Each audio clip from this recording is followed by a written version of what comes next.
Il y a des rencontres qui font tout basculer. Bienvenue sur Tipping Point. Nous sommes Lucie et Romain, entrepreneurs convaincus que les entreprises et ses leaders jouent un rôle déterminant dans la construction du monde de demain. Un monde que nous rêvons plus juste, plus inclusif et plus respectueux. Nous dénichons pour vous des leaders inspirants et engagés. Ils ont à cœur de vous parler de leur tipping point, ces moments où tout a basculé pour eux. Peut-être deviendront-ils l'un de vos tipping points ? Bonne écoute.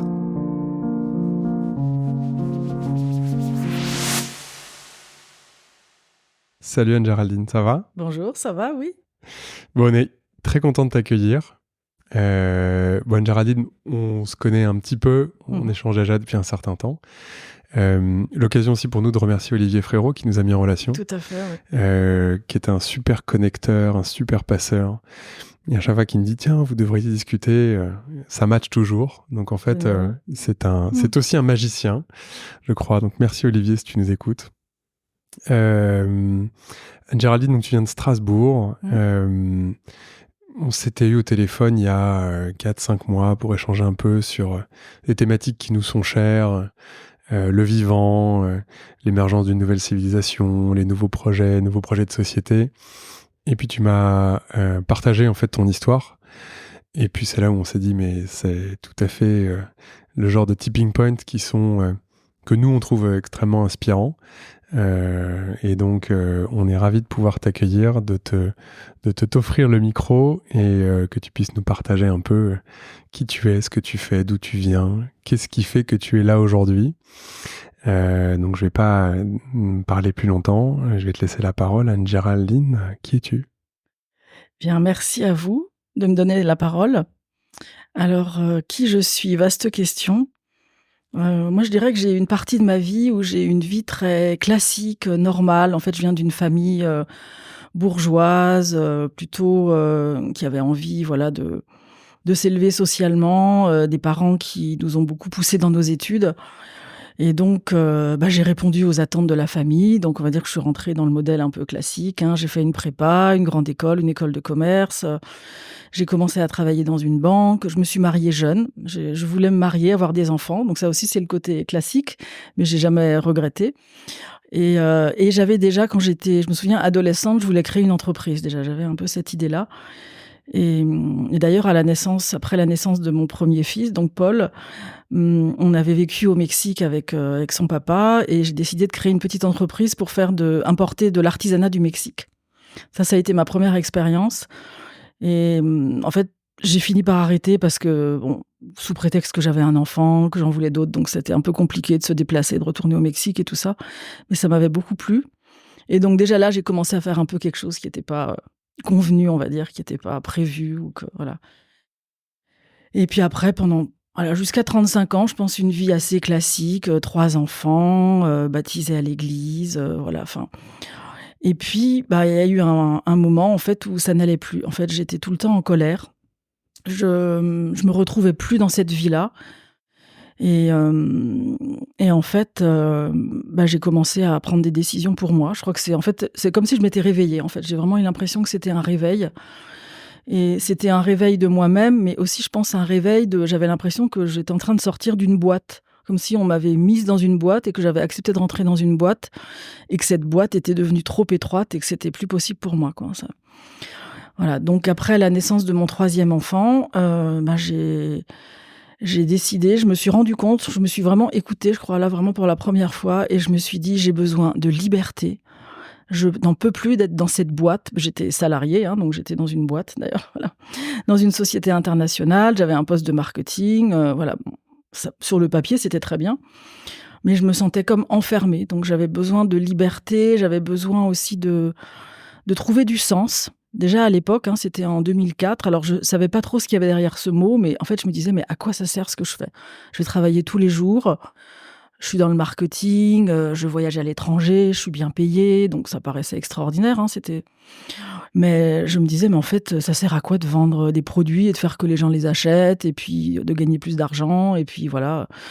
Donc j'ai commencé à faire, je pense, une sorte de crise existentielle et puis je crois que aussi le fait d'avoir 3 enfants, 3 petits-enfants, bah, je me suis dit: «Mais je peux pas continuer à vivre comme ça, en fait. Je voyage, il y a une nounou qui garde mes enfants et moi je les vois pas. J'ai raté en fait, l'aîné quand il a commencé à marcher, j'étais pas là. Après ils ont eu des petites maladies, voilà, des maladies infantiles, mais j'étais pas proche d'eux et là je commençais à me dire: «Ça, il y a quelque chose qui cloche dans cette histoire, quoi. C'est pas comme ça que j'ai envie de vivre, quoi». Et c'était le modèle de mes parents, hein. Moi, j'ai une maman qui travaillait à plein temps et pour l'époque, je pense que c'était assez nouveau, hein, dans les années, 70, 80, 90, c'était nouveau. Mais moi, je me suis dit: «Non, je peux pas faire comme ça. Je veux passer plus de temps avec mes enfants». Donc il y a eu ça aussi. Et pardon de te couper, tu disais que tu ressentais de la colère. Ouais. Concrètement, ça se manifestait comment pour toi? Bah, concrètement, je faisais des crises de colère, oui, je cassais des objets, enfin, je veux dire, je pense qu'il y a une sorte de comme si il y avait une pression, voilà, j'avais vraiment l'impression qu'il y avait une pression en moi, qui avait tenu pendant longtemps pour étouffer, je pense, certains besoins ou certaines émotions. D'ailleurs, après, je me suis formée à la communication non violente, hein, pour me reconnecter à moi-même et donc je pense que là, ça a été le premier signal de dire: «Il y a quelque chose qui va pas», quoi, en fait, hein, donc ça sortait comme ça. Je me suis fait aider, hein. Je me suis fait aider parce que même avec mes enfants, quoi, des fois le soir, je leur criais dessus. Enfin, je me disais: «Non mais ça va pas, je peux pas faire comme ça, quoi». Et suite, je pense à cette aide, bah, en fait, j'ai réalisé que, bah, en fait, il fallait que je change quelque chose dans ma vie. Donc déjà, ben, donc je disais plus de liberté, plus de sens, alors je savais pas exactement quoi encore. Et il y avait déjà à l'époque le côté plus de valeur humaine. Alors je pense pas qu'à l'époque j'étais capable d'expliquer ce que c'était. Je le disais, hein, d'ailleurs j'avais dit à mon patron à l'époque, «Je veux faire une formation de coaching». Et il m'avait dit: «Mais ça, c'est pour être assistante sociale». Je lui avais dit: Ah, le «Non, non, non, raccourci. c'est pas assistante sociale». Un J'ai dit: cliché «Non». même. Oui, oui, vraiment. J'avais dit: «Non, non, moi je veux aider les gens, je veux les aider à grandir» et je pense que moi j'avais besoin de grandir aussi certainement. J'arrivais pas trop à l'expliquer, mais je sentais que c'était juste, quoi, ça. Voilà, donc il y avait ces 3 choses-là et bah, ça m'a mise en mouvement, en fait. Je crois que là, j'ai trouvé, le courage et l'énergie de quitter mon entreprise, de me former au coaching et puis, bah, ensuite de suivre, en fait, plus ma voix intérieure. Voilà, c'est ça. J'avais toujours suivi la voix extérieure, la voix des adultes, des parents, de la société et là, ça a commencé à bouger, quoi, ça. Alors, ça a pas été si simple que ça parce que finalement, ça a fait bouger plein de choses autour de moi. Je m'attendais pas du tout à ça. Donc déjà, il y a eu un divorce, voilà, parce on n'a pas suivi les mêmes chemins, en fait, avec, le père de mes enfants. Et puis, bah, après, je me suis dit: «De toute façon, moi, il faut que je suive mon chemin parce que je peux pas continuer à marcher à côté de ma vie, en fait, hein, ça». Et puis, bah, de fil en aiguille, l'étape d'après, ben, ça a été que j'ai quitté, j'étais plutôt une catholique, hein, j'ai été baptisée. Bon, j'étais pas spécialement pratiquante ou je m'étais pas posé la question de savoir si j'étais vraiment croyante, mais voilà, on a fait du catéchisme, voilà, comme dans toutes les bonnes familles, enfin, voilà, des choses comme ça. Et à un moment donné, je me suis dit aussi: «Ça va plus. Ça va plus, je m'y retrouve pas, enfin, il y a un truc qui cloche, quoi». Voilà, en fait, c'est ça, je me disais: «Il y a un truc qui cloche». Et là, j'ai commencé à rencontrer des personnes qui m'ont parlé du bouddhisme et en particulier du village des Pruniers et j'y suis allée. Bon, au début, j'y suis allée avec des réticences quand même, hein, parce que bon, il y avait un petit peu des craintes et puis voilà, c'était pas dans la norme, voilà, c'était pas et en fait, j'ai trouvé un univers merveilleux avec des pratiques, notamment la méditation de pleine conscience qui m'a fait beaucoup de bien, qui m'a appris à être, moins stressée. Bon, ça m'a pris longtemps d'apprendre à être moins stressée, mais c'est pas grave.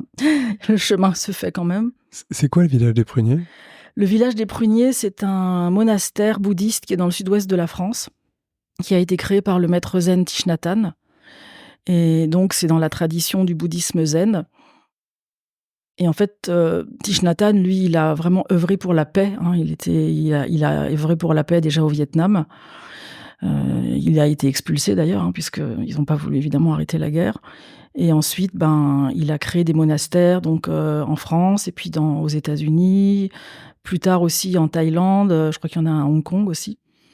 Et lui, je crois que sa vision, c'était de créer un lieu en fait qui favorise la paix entre les personnes.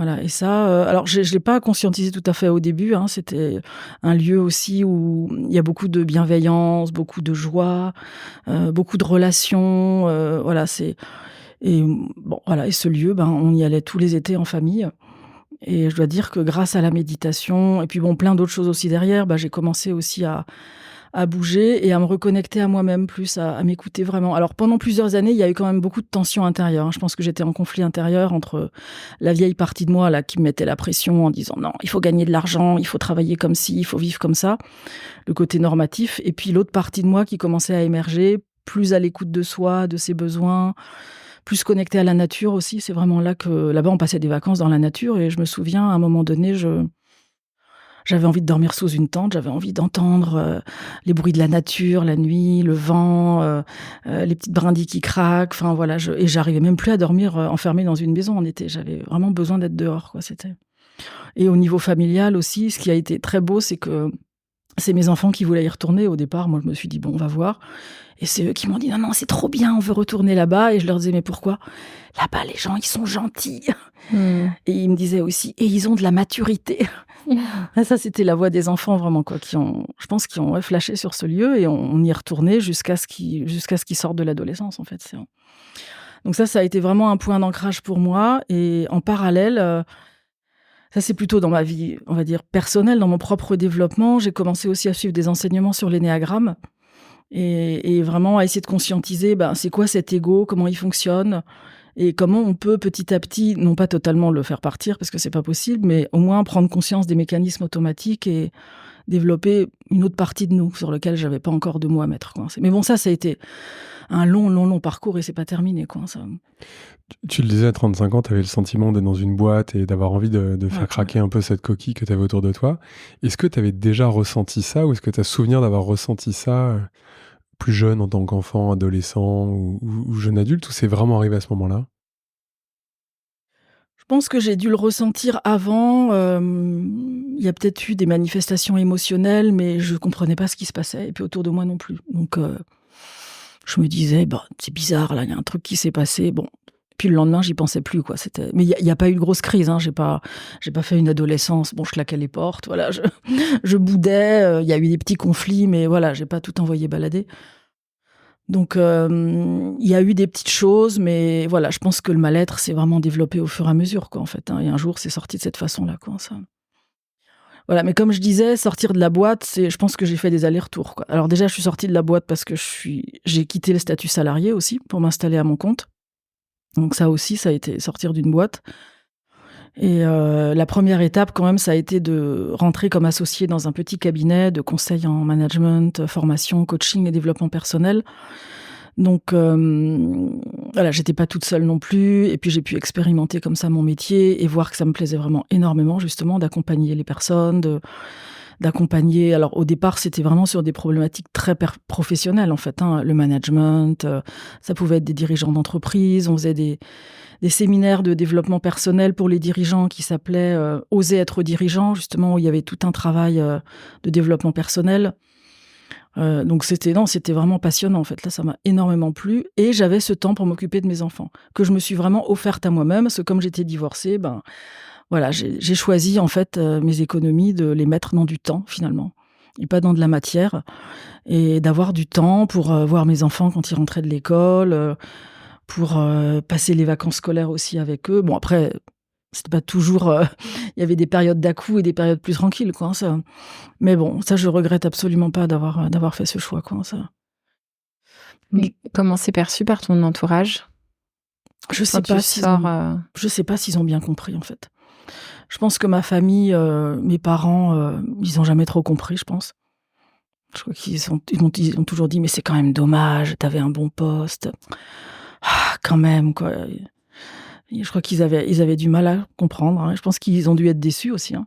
Ça, c'est aussi ça, c'est accepter de décevoir ses parents, et en suivant une autre voie, et une voie qui était pas du tout tracée. Et aujourd'hui, on me dit que je suis quelqu'un hors norme. Moi, j'aurais pas mis ce mot-là sur moi, mais il y avait quelqu'un de ma famille qui m'appelait des fois la normative, parce que quand j'étais plus jeune, j'étais très normative, justement.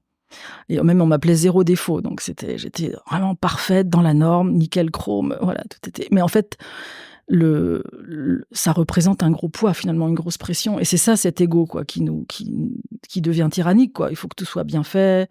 Il y a beaucoup d'exigences derrière. On veut toujours plus. Voilà, Et en fait, j'ai réalisé à un moment donné que notre société elle est quand même beaucoup basée là-dessus, hein, sur toujours plus. Il n'y a pas de limite. Voilà, on veut. Et ça, c'est l'ego, en fait, qui devient tyrannique et qui veut prendre de plus en plus de place. Et dans ta vie de salarié, tu as été amené à manager? Oui, j'ai managé. Oui. Alors, quel type de manager à l'époque? J'étais pas du tout. J'étais un manager. Je pense que j'étais assez anxieuse à l'époque. Ce qui manifestait bien aussi que j'étais peut-être pas très bien dans ma peau, en fait. Hein. Je pense que j'étais une personne assez anxieuse. Et je suis toujours un petit peu, mais nettement moins. Et j'étais plutôt quelqu'un qui laissait pas mal d'autonomie aux gens. Je suis pas quelqu'un de tyrannique, moi, pour le coup. Hein. Je pense pas, en tout cas. Peut-être, il y a peut-être une partie de moi qui peut être comme ça.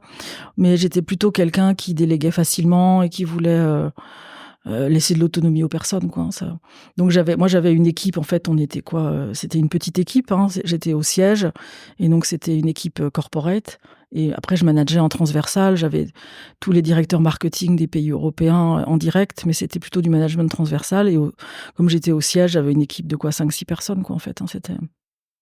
Donc voilà, mais je dois dire qu'à l'époque, le management, je crois que j'ai rien compris, en fait. Je vous dis franchement, je crois que j'ai pas eu de réflexion vraiment sur ce que je faisais. C'est pour ça que je dis, je pense que j'étais dans ma boîte là, et puis voilà, j'avais coché la case, boum, j'ai fait ça. Normalement, quand tu as fait une école de commerce, à un moment donné, tu manages, donc vas-y, manage.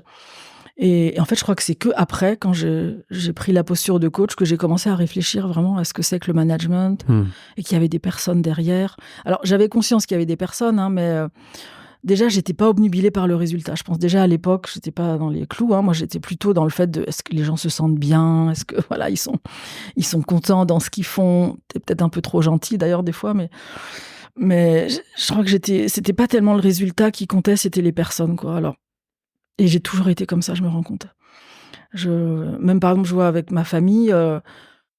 Je voulais qu'ils soient bien, et donc j'étais pas en train de, par exemple, de compter mes sous. Bon, je les ai comptés quand même, forcément, sinon ça n'irait pas, mais je voulais que les gens se sentent bien, quoi. Voilà, et vraiment, mon truc, c'était d'être plus à l'écoute des besoins, des miens, en fait, et ceux des autres, comme ça. Bon, après, il y a eu évidemment des moments où, comme c'est un apprentissage, hein, c'est une rééducation, des moments où j'y étais plus, et donc là, ça n'allait de nouveau plus, puis après, boum, je revenais dedans, quoi. Ça a été en fait pas mal d'allers-retours, finalement. Hein, on dit que l'évolution, c'est un peu une spirale. Voilà, c'est... Et en te formant en coaching, qu'est-ce que tu découvres? Est-ce qu'il y a des choses qui t'ont plus marqué que d'autres? Alors, la bienveillance, déjà. Moi, j'ai découvert la bienveillance, parce que on était vraiment dans un groupe où le formateur était globalement bienveillant. L'écoute aussi, je pense que, en fait, j'ai une nature empathique. Je sais que ma nature de base est empathique, mais après, je sens certainement qu'elle a été mise de côté pour apprendre à être compétitive. Hein, parce que, en fait, oui, ce que j'ai pas dit, c'est que quand même, moi, j'ai plutôt été élevée dans un modèle compétition, réussite, perfection, excellence, voire même. Et j'ai pas tout rejeté d'ailleurs, parce que je pense qu'il y a des choses intéressantes là-dedans, quoi. Et compétition dans la fratrie aussi? Compétition dans la fratrie aussi, ouais, clairement. Ouais. Il y avait de la rivalité entre ma sœur et moi. Enfin voilà, c'était. Nos parents ils ont bien fait leur travail de ce point de vue-là, j'ai envie de dire, quoi. C'était. Donc voilà, mais mon fond n'est pas du tout comme ça. En fait, moi, je me suis après être sortie justement de la boîte et de me dire maintenant j'ai besoin de me connaître et de savoir qui je suis. Je me suis rendu compte que je suis une hypersensible. Moi, je suis au potentiel émotionnel, donc. Je suis plutôt empathique, j'ai plutôt envie que les gens soient heureux, je suis prête à aider les autres. Enfin voilà, je suis une créative, j'aime bien la nature et tout ça. Donc je pense que le modèle compétition, en fait, j'ai dû construire une autre personnalité pour pouvoir vivre ça, parce que je suis pas, mon ADN n'est pas du tout celui-là, quoi. Ça. Mais ça s'est fait vraiment peu à peu, et mes enfants m'ont aidée, parce que eux, il y en a au moins un, oui, qui a ce côté hypersensible. Et donc, c'est en les observant. Et en fait, je les observais quand ils rentraient de l'école et quand ils faisaient leurs devoirs. Et je voyais comme chez moi, ça générait de l'angoisse. Et eux aussi, ils étaient angoissés. Et là, je me suis dit, là, il y a un problème aussi. Là, c'est pas possible, quoi. D'aller à l'école et de rentrer comme ça le soir et que moi, je sois aussi angoissée par rapport aux devoirs. C'est là que je me suis dit, là, il y a un problème. J'ai dû aussi, moi, recevoir une tonne d'angoisse des profs, des parents, de la société, voilà, pour être très bonne élève, parce que j'étais très bonne élève. Donc voilà, ça avait aussi des avantages. Mais là, j'ai aussi commencé à me poser des questions sur l'école et à me dire non, mais là, il y a quand même un petit souci, quoi. Voilà. Mais tout ça, je dirais que ça, en toile de fond. Alors, on a expérimenté. Du coup, j'ai fait un peu des expériences avec mes enfants. Bon, après, en prenant en compte leur personnalité, de les mettre dans des écoles différentes, avec des pédagogies alternatives. Voilà, ils sont allés dans des écoles privées, publiques. En fait, on a fait énormément de choses, voilà, pour que justement, j'espère qu'ils soient pas eux-mêmes rentrés dans ce même modèle. Mais bon, après, voilà, c'est toujours le choix et puis de chacun. Et puis, il n'y a pas de bon ou de mauvais modèle. Je ne suis pas du tout en train de créer une dualité. C'est plutôt essayer d'être à l'écoute de ce qui est vivant en soi. Et ça demande, je me suis rendu compte, ça demande du temps. Et ça demande aussi de la solitude et on a besoin des autres. Parce que quand on l'a pas appris quand on était enfant. Je pense qu'il n'y a pas grand monde qui l'a appris. Donc, c'est vraiment une rééducation, quoi, ça. Ouais, tu disais, je me suis écouté. Ça veut dire quoi, s'écouter, en fait? C'est une très bonne question.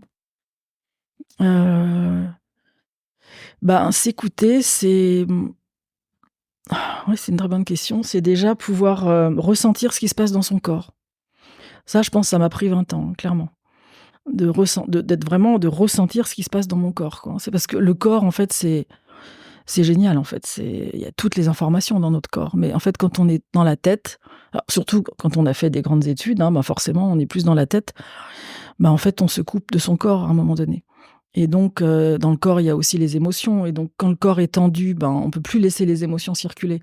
Donc voilà, tout ça, c'est un système. Le management par la pression, l'enseignement où il y a forcément un peu de pression aussi. Après, on dit, c'est bien, c'est des gens qui résistent à la pression. Oui, c'est vrai. Mais est-ce que le prix à payer n'est pas trop cher? Est-ce que le fait d'être coupé du vivant, est-ce que ça génère d'autres problèmes derrière, en fait, Donc, pour moi, s'écouter, ça demande du temps, ça demande de pouvoir se détendre. Ça demande d'apprendre à reconnaître les émotions en nous par... des fois, ça peut être des signaux très subtils, comme une douleur dans une nuque, une boule au ventre, et puis de pouvoir ensuite les libérer. Et donc, c'est aussi pour ça qu'à un moment donné, je me suis formée moi-même à d'autres méthodes.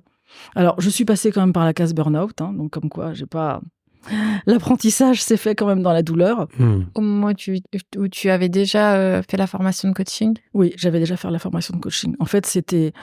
Donc ça, je crois que ça a été le deuxième moment, en fait, après, où j'ai rebasculé. En fait, dans le cabinet dans lequel j'étais associée, au bout d'une dizaine d'années, je sentais que ça n'allait plus, que j'étais plus à ma place de nouveau, qu'il fallait que je bouge.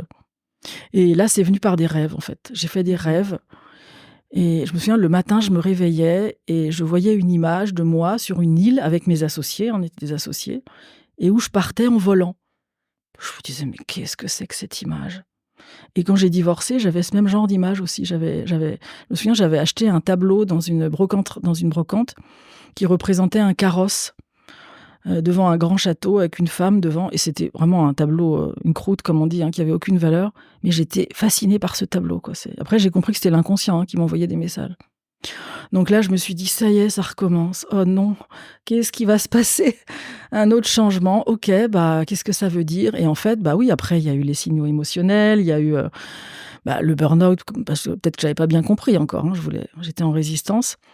Et donc, là, en fait, j'ai vu qu'il fallait que je quitte ce cabinet et que j'étais plus en phase avec la culture de ce cabinet, qui était une culture encore assez, masculine. Et moi, je commençais à dire, on va proposer de la méditation en entreprise, dans le monde du travail. Je voulais me former à l'hypnose. Et là, tout le monde a eu très peur autour de moi. Voilà, parce que chose irrationnelle, ça n'a pas sa place dans l'entreprise. Et moi, je sentais qu'il fallait le faire. Il y avait une petite voix en moi qui disait, non, Anne-Géraldine, tu dois apporter ça maintenant, quoi. Même moi, des fois, je me disais, mais comment je vais faire ça? Mais mon Dieu, j'avais pas vraiment peur. Je sentais que c'était un truc que je devais faire. Voilà. Donc après ce burn-out, l'hypnose m'a beaucoup aidée. Je me suis d'ailleurs formée en hypnose ericksonienne. Et là, j'ai vraiment vu le pouvoir de l'inconscient, que vraiment, c'est en quelques séances, des fois, ça peut débloquer des choses. Et j'ai commencé à me remettre en mouvement. Et donc, ce qui est ressorti, beaucoup de temps de repos, de reconnexion à moi, j'ai un peu voyagé, enfin voilà. Et là, ce qui est venu, c'était que je devais créer mon propre cabinet, que je devais maintenant avancer seule par moi-même, croire en mes idées, et que si les autres n'y croyaient pas, moi, je devais y croire, comme ça. Voilà, donc ça a été aussi une étape importante. En t'écoutant sur cette notion d'écoute, je me posais la question à quel point la maternité, en fait, est un accélérateur ou un connecteur que les femmes ont la chance de connaître et d'avoir et que nous, on n'a pas. Parce que c'est quand même... Alors, pour l'avoir vécu, mais non pas dans la douleur, mais en tout cas dans l'accompagnement, j'ai vu ce que ça provoquait chez Lucie, mais tu vois, moi j'ai pas cette notion de moment redécouvrir son corps et de dire waouh, en fait je sens tout là, et en fait je découvre des endroits de mon corps que je ne connais pas. Est-ce que ça a joué aussi un moment dans ton vécu? Oui, c'est vrai que pour mon 3e enfant, je pense que c'est là où avant j'ai eu des accouchements normaux, on va dire encore. Bon, il y a cette histoire de normes avec péridurale et tout, voilà, mais je pense qu'il m'a fallu un peu de temps et que là aussi, c'est la naissance de mon 3e enfant où là, il y a eu un déclic aussi. Et d'ailleurs, je me souviens, j'avais dit à mon mari, en fait, il m'avait offert une bague pour chaque enfant. Et j'avais dit, non, là, je veux pas de bague. Je veux aller faire un séjour dans des thermes avec le bébé. Voilà, je voudrais faire maman et bébé dans les thermes où on peut nager, on peut être dans l'eau, on peut se faire papouiller. Voilà, donc je pense que là, il y a eu un déclic, un déclic de la prise en compte du corps. Mais après, le fait que je me sois retrouvée seule avec 3 enfants, j'ai dû remettre mon costume un peu de femme forte pour pouvoir assumer les responsabilités. Et donc, c'est pour ça que je dis, chez moi, ça a vraiment été des allers-retours, où j'ai l'impression, j'y suis allée, puis boum, je remettais mon costume là de battante, on m'appelait un peu comme ça, la battante aussi, c'était... Voilà, donc ça s'est fait, ce changement s'est fait, mais je dirais certainement assez lentement, mais en même temps, je pense que c'est lié à une époque aussi, je pense que c'est assez représentatif de ce qui se passe dans le monde, c'est cette espèce de changement de paradigme, où est-ce qu'on peut être dedans, dehors, est-ce que, voilà, tant qu'on a sa carapace, son armure aussi, et que du coup, les émotions sont ravalées, et que le corps est tendu pour tenir, c'est compliqué d'accéder à qu'on est en mode survie, parce que c'est aussi la mode survie, ça. C'est compliqué d'accéder totalement à l'autre paradigme, qu'à l'époque auquel j'avais plutôt accès pendant les vacances, où là, ça décompressait. Mais le fait d'être à mon compte, je pense que ça m'a aussi aidée, parce que je pense que j'avais moins les à-coups quand j'étais salariée quand même. Il y avait quand même quelque chose d'un peu plus linéaire. Bon, enfin, en tout cas, je suis quand même passée par cette case burn-out. Oui, comment tu t'es fait accompagner pour t'en remettre? Le burn-out? Ouais. Alors déjà de l'hypnose. Repos déjà. Je me souviens que j'ai dû me battre avec mon médecin parce qu'il voulait pas que je m'arrête. Alors ça, c'est aussi assez symptomatique. Il m'a dit, madame, vous êtes chef d'entreprise, vous avez des responsabilités, vous ne pouvez pas vous arrêter de travailler. Et j'ai dit, non, mais vous voulez que je meure ou quoi? Non, j'ai dit, moi, j'ai besoin de repos. Là, c'est aussi sorti. J'ai besoin de me reposer. Et j'ai dû me battre avec mon médecin. Et j'ai fini par changer de médecin, d'ailleurs, aussi, parce qu'il comprenait pas du tout ce que je vivais, ça. Et après, bon, évidemment, le repos, l'hypnose, la méditation. Alors, je méditais beaucoup plus et beaucoup plus longtemps, parce qu'en fait, je méditais un peu le matin, comme ça, mais c'était pas suffisant, ça. Donc, beaucoup plus de méditation. J'ai repris une psychothérapie aussi, pour essayer de comprendre ce qui s'était passé. Et puis, après, c'est vraiment par un travail de réalignement aussi avec mes valeurs. Je pense que j'étais un peu en conflit intérieur, j'étais en conflit avec mes associés, qui n'étaient pas vraiment explicites d'ailleurs, mais j'avais un conflit intérieur entre peut-être les valeurs que moi je voulais porter et ce qui se passait dans le cabinet.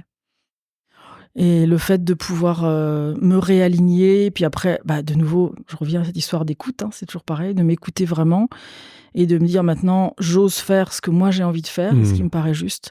Après, ça s'est arrangé de nouveau, ça. Ton médecin, là, on sent qu'il n'est pas aidant. Tu as un psychiatre qui t'aide.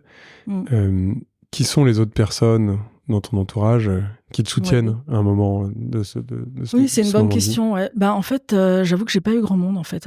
Ça a été pour moi une grosse épreuve. Mais en même temps, je pense que ça m'a aidé à aller chercher des ressources en moi, C'est-à-dire que je pense que dans ma famille, mes parents n'ont rien compris, vraiment. Même on m'a regardé un peu comme...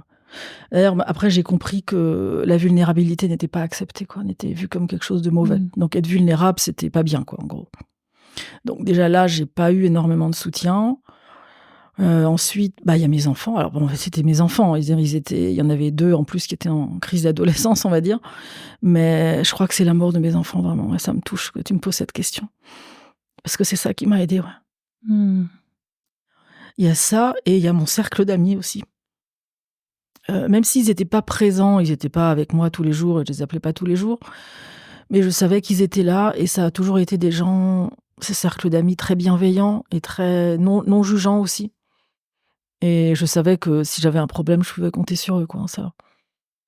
Donc voilà, puis après toute une série de oui, des amis ou des connaissances. En fait, c'est là où finalement la vie est belle, hein, parce qu'on se dit que même dans les grosses périodes d'épreuve où on ne sait pas ce qui se passe, on ne sait pas comment on va s'en sortir, bah, il y avait des miracles, quoi. Je me souviens, par exemple, un miracle, c'était que, bah, comme je travaillais plus, bah, je gagnais plus d'argent, donc évidemment, là aussi, il faut lâcher prise par rapport à ça. Un jour, ma voiture tombe en panne et je me dis: «Mais qu'est-ce que je vais faire? Purée, je peux pas payer les réparations». Et puis, ben, j'animais une formation dans un hôpital et j'en parle le matin et il y a quelqu'un du groupe qui me dit: «Ah mais moi, je sais, il faut que vous alliez à la» il y avait une ferraillerie, bah, là-bas, ils vont vous aider, ils ont ce qu'il faut, ils ont des pièces de rechange et tout ça. Et effectivement, à la ferraillerie, ils m'ont aidée et pour pas grand-chose, j'ai pu changer les pièces de ma voiture, quoi. Enfin, c'est quelqu'un qui me l'a fait. Et un autre exemple, j'avais décidé de partir en vacances. Je réserve dans un petit hôtel, pas trop cher, avec les enfants et je donne un acompte et puis on arrive à l'hôtel et je dis: «Bon, ben, je vous règle la deuxième partie de l'acompte». «Non madame, c'est bon». J'ai dit: «Non, je vous dois une deuxième partie». «Non madame, c'est bon, c'est bon». Bon, bah, j'ai pas insisté, je me suis dit: «Bah, cadeau du ciel». Et il y a eu plein de choses comme ça. Enfin vraiment, en fait, j'ai vraiment vu que quand on est aligné avec soi-même et qu'on ose dépasser ses peurs, hein, parce qu'il y a aussi ça, il faut dépasser certaines peurs. Peur de manquer d'argent, peur de la solitude et tout ça. Bah, en fait, l'univers, il est à notre écoute et il nous aide. Et ça, pour moi, c'est vraiment le cadeau de la spiritualité, vraiment.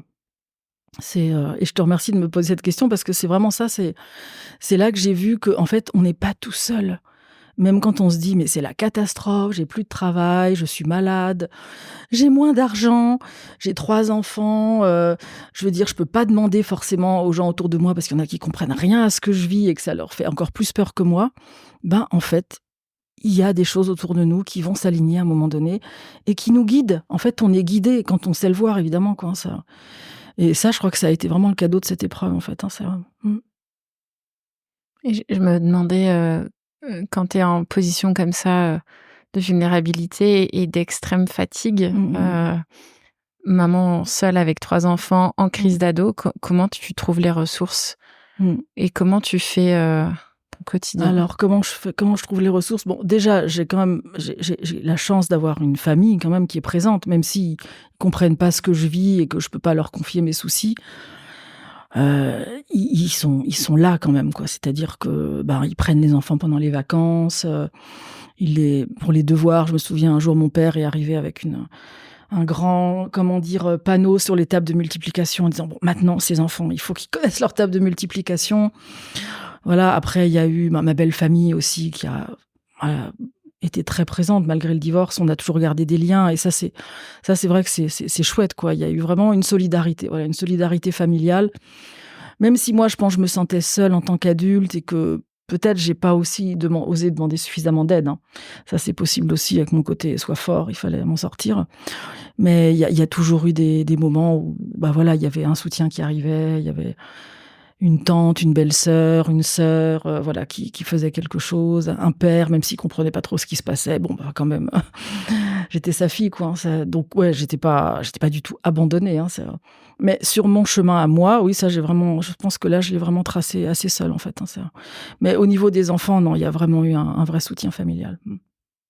Ouais. Et je dois dire aussi que, voilà, ce qui m'a amenée après, il y a toute ma vie professionnelle, en fait, où après, donc, j'ai créé mon propre cabinet, j'ai créé Entre ciel et terre, justement. Donc déjà, rien que le mot, le ciel, la terre. Un jour, on m'a demandé qu'est-ce qu'il y a entre les deux. Ben, moi, j'avais mis un arbre, hein, le logo de l'entreprise de mon cabinet, c'est un arbre. Mais après, je me suis dit, mais non, c'est le corps. Qu'est-ce qu'il y a entre le ciel et la terre? Ben, c'est nos corps, c'est la nature, mais c'est aussi nos corps. Hein, c'est ce qui relie le ciel à la terre. On parlait tout à l'heure Peut-être que les femmes avec la maternité sont plus connectées à leur corps, mais le corps, c'est la terre, en fait, c'est la terre-mère. Donc tout ça, il y a un lien, en fait. Je crois que j'étais encore dans cette recherche-là, quoi, en fait, d'être bien reliée entre le ciel et la terre. Donc c'est vrai que dans mon activité professionnelle, il y a un côté très pragmatique, très concret. Entreprise, management, transformation d'organisation, coaching de managers, de dirigeants, voilà. Mais il y a toujours en arrière-fond ce côté-là, quoi. Ce côté vraiment... cette conscience-là et le fait de pouvoir proposer de la méditation ou de l'hypnose ou même des fois un travail avec le corps, en fait. Voilà, donc ça c'était vraiment en fait, il y a 2 plateaux pour moi. Il y a le travail, je pense, qui est vraiment la profession qui, pour moi, est vraiment un lieu de réalisation de soi. Ça, je le sens vraiment, quoi, qu'il y a vraiment quelque chose de très fort là-dedans. Et la famille qui est le lieu de l'amour, du partage, de la communion, voilà, quoi. C'est vraiment les 2 plateaux essentiels. Et les amis aussi, et aussi tout le cercle amical, quoi, ça. Et ça a vraiment toujours été présent, quoi, ça. Dans ton activité avec le cabinet que tu as monté, quels sont les enjeux des entreprises que tu accompagnes et qu'est-ce que tu vois, ou peut-être comment ça, tu vois, quelle est l'évolution entre ce que tu perçois aujourd'hui dans les besoins du monde de l'entreprise, en fait. Ouais. Alors, les enjeux, en fait, moi j'ai l'impression ils ont pas trop changé, en fait. J'ai l'impression que c'est toujours un peu les mêmes, mais que peut-être ça se passe à différents niveaux. J'ai l'impression que, parce que ça fait quand même 20 ans que je fais ce métier, qu'au début, c'était plutôt peut-être de porter l'attention sur, par exemple, un accompagnement individuel ou ça peut être le dirigeant ou peut-être quelques managers ou voilà, et que de plus en plus maintenant il y a quand même cette conscience du collectif, quoi, du fait qu'on est interconnecté et qu'on peut pas juste travailler sur un élément, quoi, que ça doit bouger un peu partout, quoi, ça. Et ça, je crois que c'est aussi dans ce travail d'évolution de nos consciences, en fait, où on se rend compte qu'on peut plus, si on reste dans un monde individualiste, ça peut pas marcher, quoi. On va être coupés les uns des autres, et dans le monde du travail et de l'entreprise, c'est pareil. En fait, c'est un tout, c'est un écosystème avec des personnes qui travaillent entre elles, et si une équipe fait quelque chose et que ça porte préjudice à l'autre, ça remet en question peut-être aussi le fonctionnement de toute l'entreprise, quoi.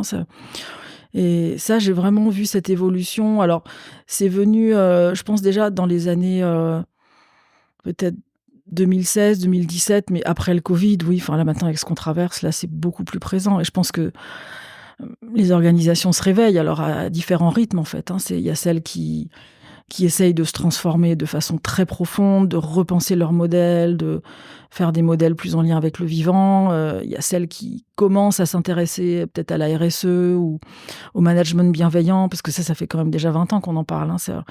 Mais j'ai l'impression que ça bouge. Et en même temps, je dirais qu'il y a aussi un retour en arrière. Et ça, je pense que c'est lié à des peurs, peur de la survie, les problèmes de rentabilité, où en même temps, il faut pédaler de plus en plus vite. Peut-être qu'il y a on staffe moins les équipes.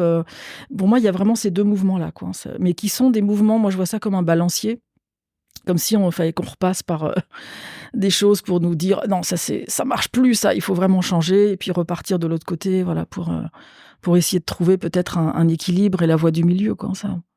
Un peu comme ce que tu nous confies à titre personnel.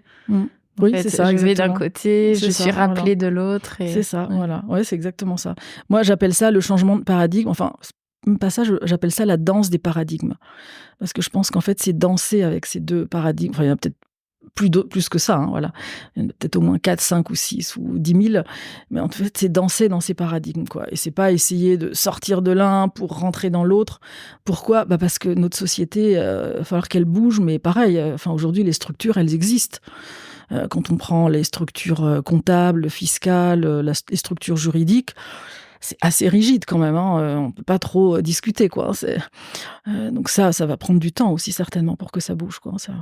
Donc c'est accepter cette danse, c'est accepter aussi de sortir du cadre, d'être hors norme, de faire des choses qui sont peut-être pas acceptables d'habitude, et de voir ce qui se passe, quoi, ça.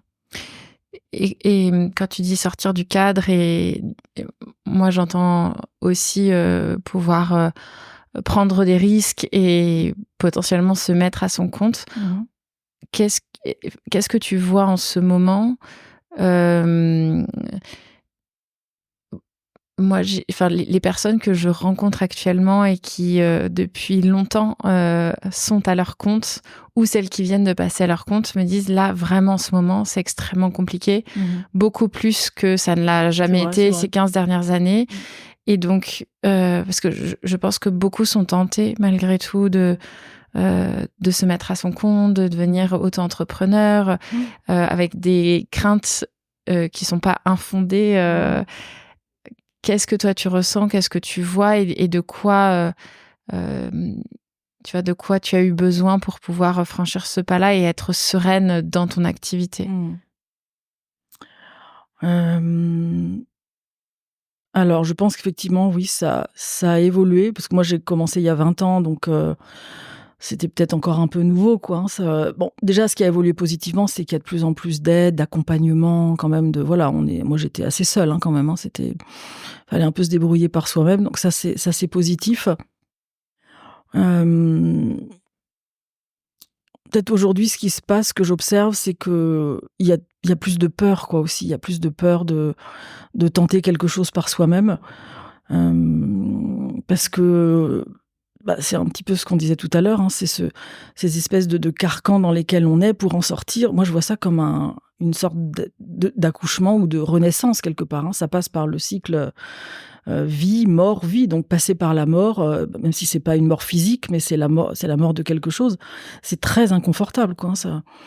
Et donc en ce moment, je trouve que je vois de plus en plus de gens qui s'installent à leur compte et qui, au bout de 5-6 mois, me disent j'ai retrouvé un travail salarié. Voilà, c'est effectivement, je me pose la question, je me dis mais qu'est-ce qui se passe? Pourquoi vous persévérez pas?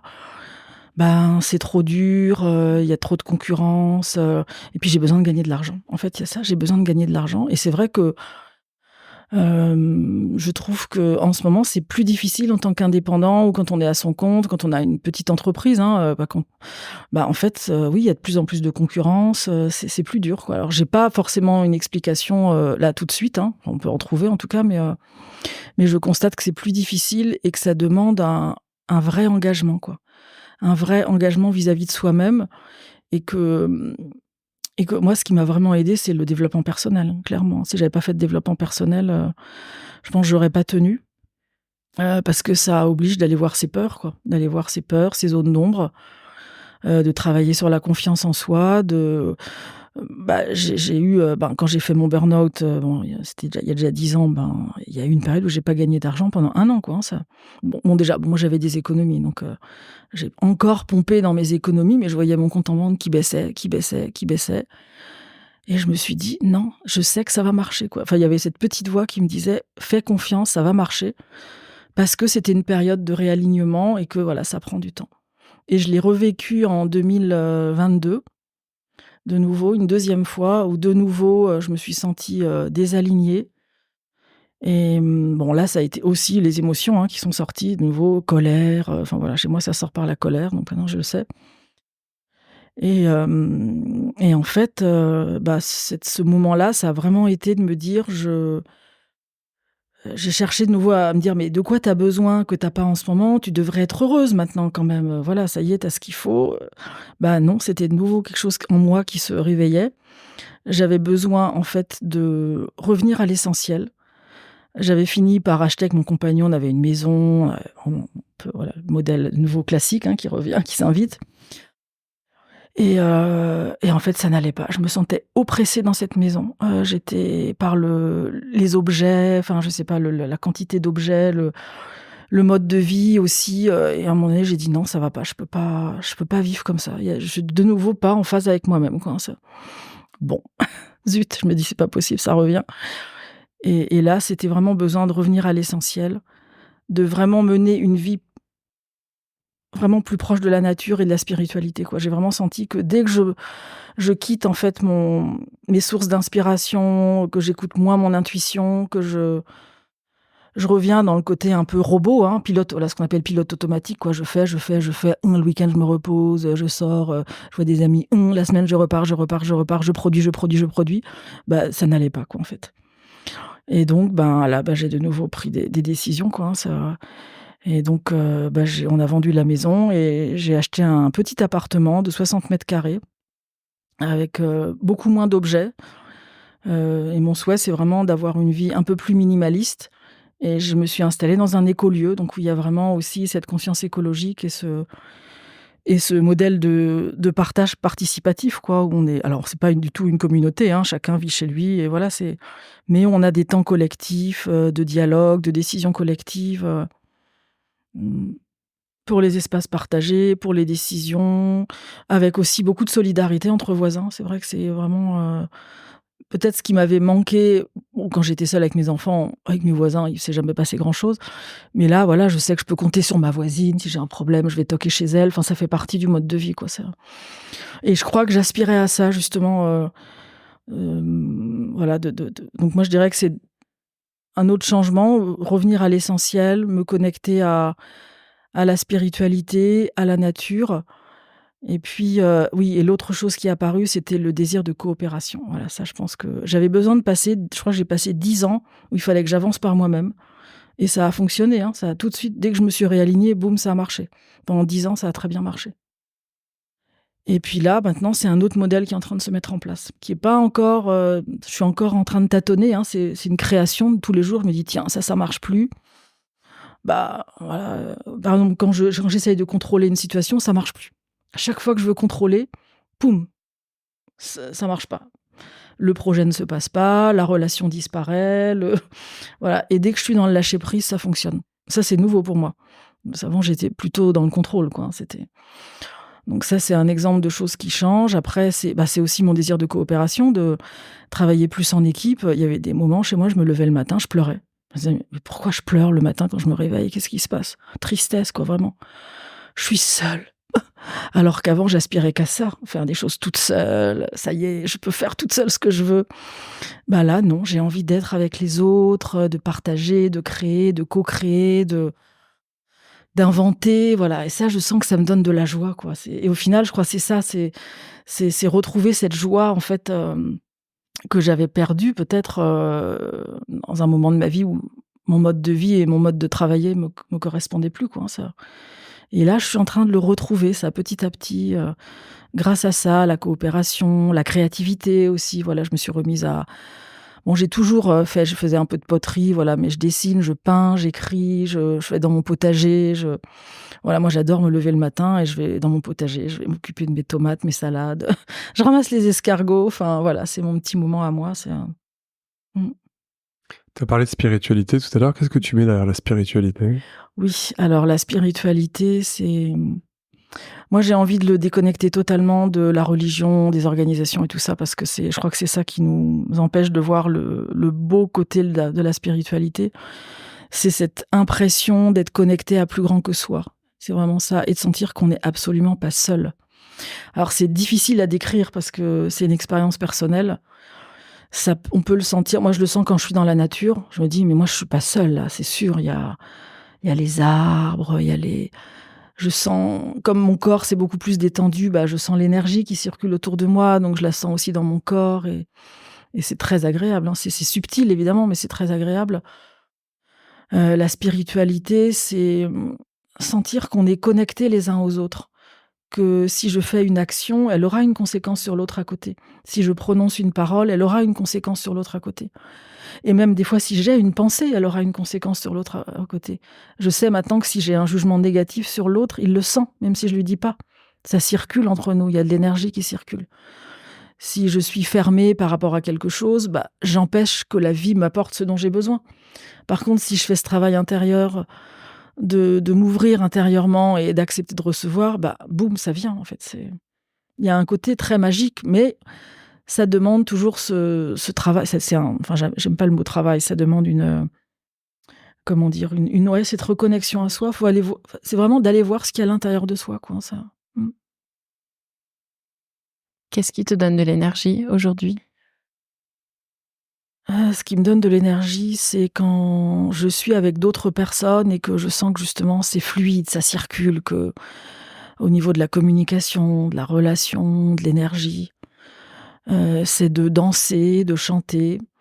d'aller dans la nature, de créer à plusieurs aussi. Des fois, je fais des ateliers. Bon, ça peut être dans mon travail, mais aussi dans ma vie privée, de faire des ateliers où on met sur la table des crayons de couleur, des feutres, des papiers. Et puis, par exemple, on dessine, c'est quoi ton problème en ce moment? Boum. Et puis, on le dessine. Ça n'a pas besoin d'être un beau dessin, mais voilà, c'est cette magie de la créativité qui fait que des fois, les choses, elles se résolvent un peu comme un jeu, un peu comme un enfant, en fait, finalement, comme les enfants font. Les enfants, ils sont... Ça, c'est vrai, quand je me souviens de mes enfants quand ils étaient petits, ils m'ont beaucoup appris, vraiment. Quand je les voyais jouer, je me disais, mais c'est dingue, en fait.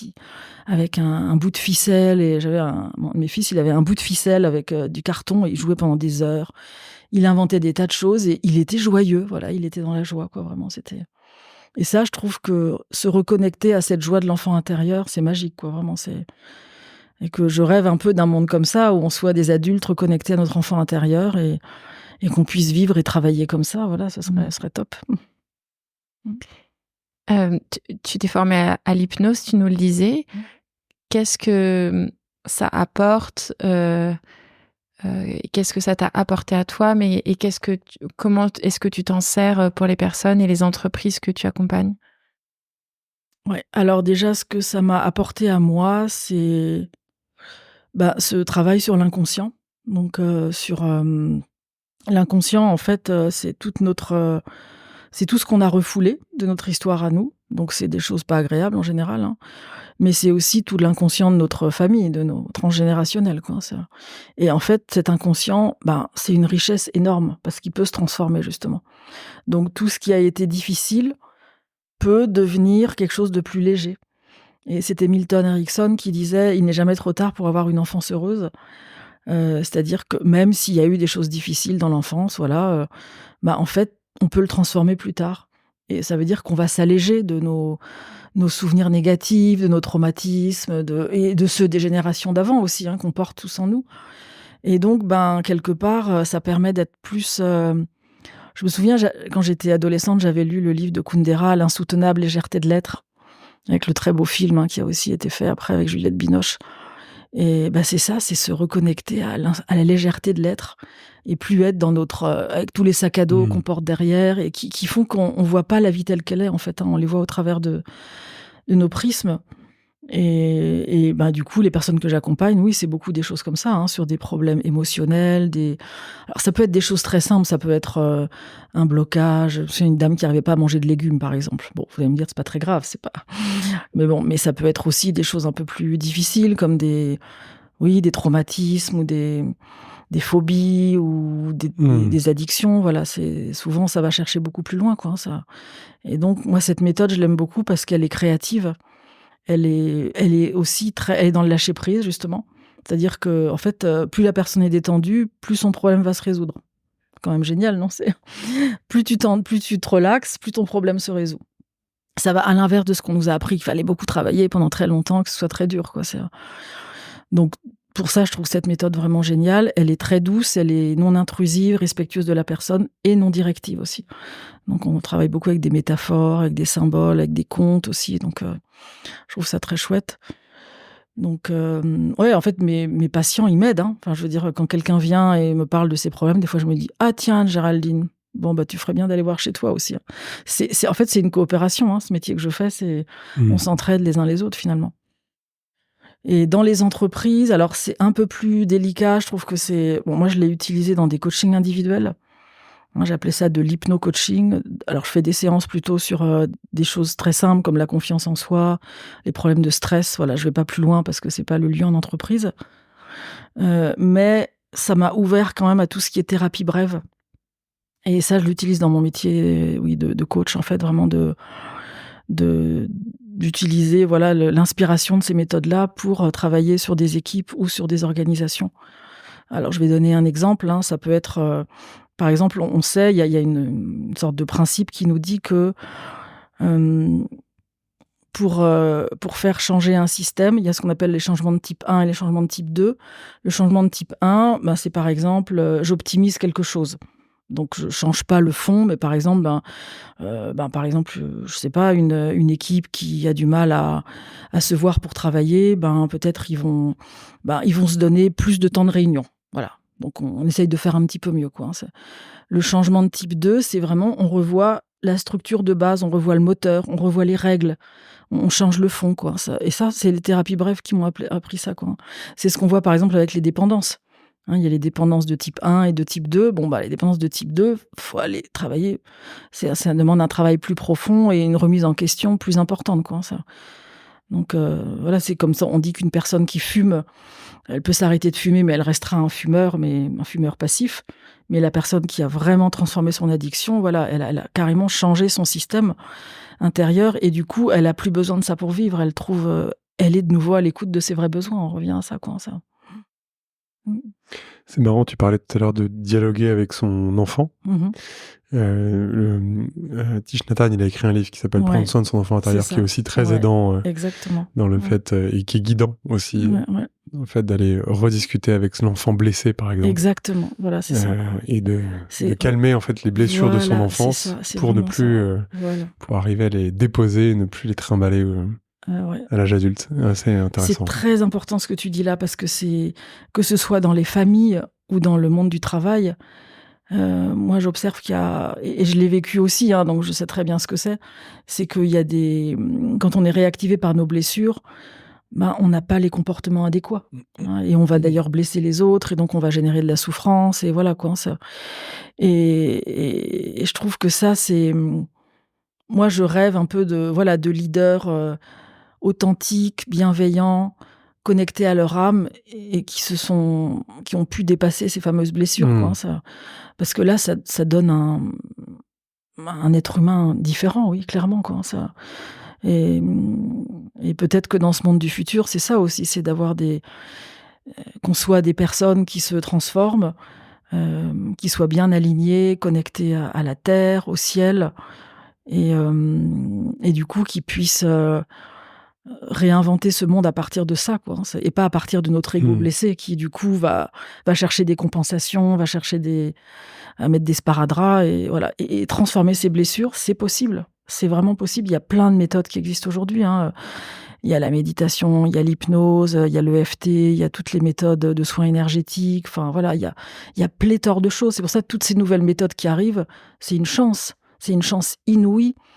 J'ai envie de dire, pour réveiller l'être humain, pour que l'être humain se réveille, quoi, ça.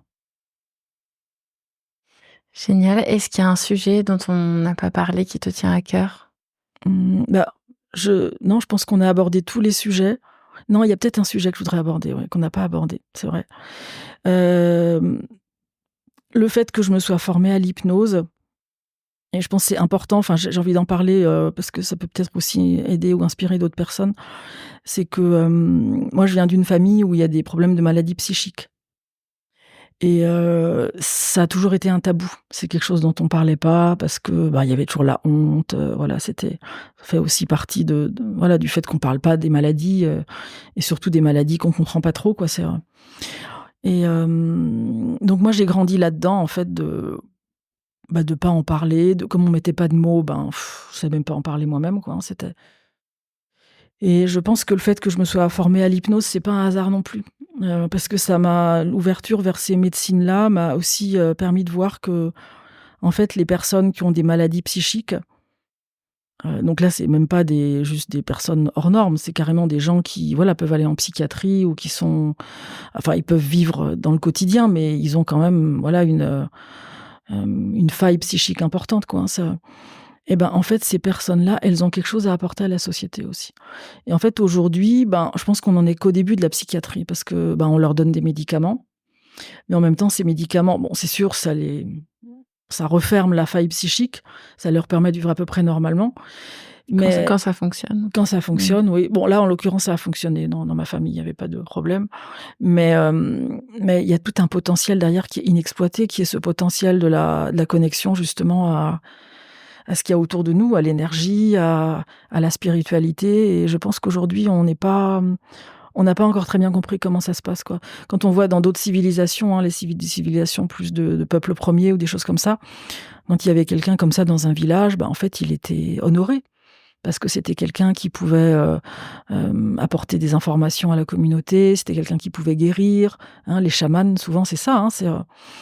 Et là, je me dis que, voilà, peut-être que moi aussi, j'ai fait ce travail de transformation, de me dire finalement, c'est pas un tabou, tout ça, c'est pas horrible, c'est pas la peine de le cacher, on peut en parler.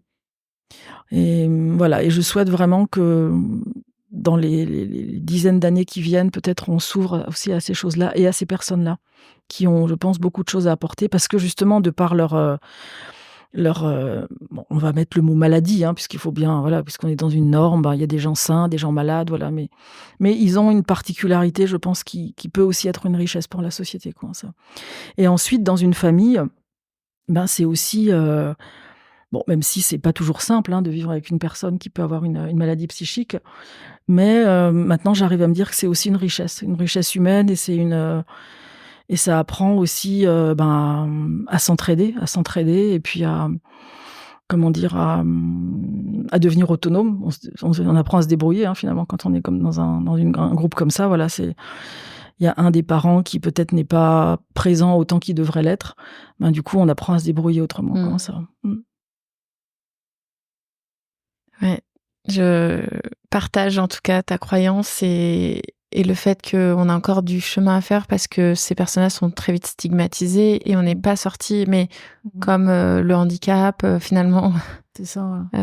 La différence est tout de suite mise dans une autre boîte qui n'est pas la boîte dans laquelle toi tu as grandi, mais une autre et qui est pas, qui est encore très très compliquée.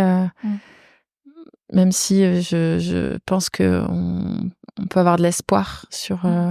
On est en train d'en parler beaucoup plus et je trouve que le chemin qu'on est en train de faire est joyeux dans le sens on ne peut aller que vers du mieux. J'espère aussi. Mais j'y crois vraiment, moi aussi. Ouais. En fait, c'est comme si toutes ces boîtes pouvaient s'ouvrir. C'est ça. Et que, à l'image que je viens, c'est des fleurs qui sortent des boîtes et que, du coup, ça fasse un... je sais plus qui disait ça, mais je crois que c'est peut-être Thich Nhat Hanh qui l'a dit, mais pas sûr. Que, en fait, on est tous des belles fleurs, mais des fleurs différentes. Et est-ce qu'on voudrait que tout le monde soit une rose ou tout le monde soit une tulipe? D'ailleurs, ce serait pas possible. Donc, autant regarder chacun. Il y a une rose, il y a du lilas, il y a une pâquerette. Mais si on demande à la pâquerette d'être un arbre, elle devient malheureuse parce qu'elle ne pourra jamais être un arbre. Et si on arrive à voir les gens comme ça, en se disant, finalement, c'est ni bien ni mal, il n'y en a pas des meilleurs et des moins bons, mais chacun a un rôle à jouer, finalement, dans ce vaste monde, ça peut être magique. Les bouddhistes, ils ont une très beau conte qui est le filet d'Indra, où ils disent en fait le monde, c'est comme un grand filet. On est tous connectés par des fils d'or en fait très très légers. Et cette toile, elle se tisse en fait en permanence, quoi. Et selon ce qu'on envoie dans le fil, oui, on fait une belle toile qui brille. Au contraire, la toile, elle se rétrécit, quoi. Ça.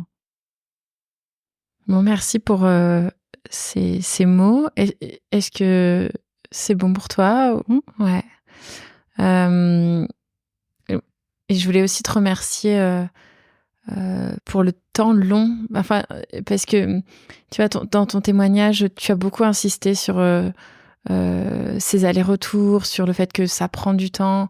Et oui, aujourd'hui, il existe des outils et des choses pour aller plus vite.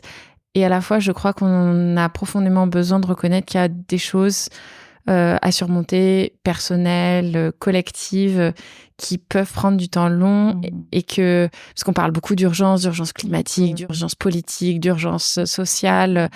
Donc, on est à la fois pris dans l'urgence et je crois qu'il faut reconnaître qu'on a parfois besoin de temps long pour cheminer, pour évoluer, pour se sentir mieux et que il y a malheureusement pas de recette toute faite et de recette magique. Il y a des outils qui permettent sur du temps court de se sentir un peu mieux, mais malgré tout, je crois qu'il n'y a que le temps long pour bâtir un bien-être ou un être bien solide et robuste avec des racines bien profondément ancrées.